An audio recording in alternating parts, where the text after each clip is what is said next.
စိတ်မဆိုးလို့နေတော့လေနော်ဟိုနောက်မလုပ်တော့နော်ဟုတ်လာပါနော်အေးယာတချို့မိန်းကလေးရစ်ချက်ကွာစုံတော့ရင်ရှစ်ဘိန်းအောင်မလို့အမြင်သိလား တိတာကိုကိုကြီးဘီကိုဒီမှာပစ္စည်းတွေချ အာမင်းကငါပြောနေတခြားပြောနေဘာလာပြောနေမှလည်းမသိဘူးမင်းဟောမင်းငါအာသွင်းလေးပါလေတွေ့မိသေးလားအဲ့မှာဖုန်းအားမရှိတော့လို့ကွာ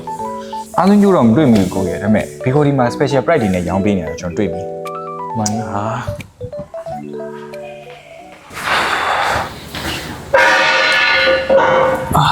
ဘာလဲစားရကြကွာမင်းရမလားတော့ကျုပ်တော့ကြော်စားလို့မရဘူးဒီမှာတခုတောင်းကြရအောင် တောင်းရနေကိုကြီးဒီခုထမင်းနေအိုင်းစားရတယ်ကိုကြီးနောက်မှစားတော့လားဘီကိုဒီမှာ special price တွေနဲ့ရောင်းပေးနေတော့တောင်းရမယ်လား အေးပါကွာ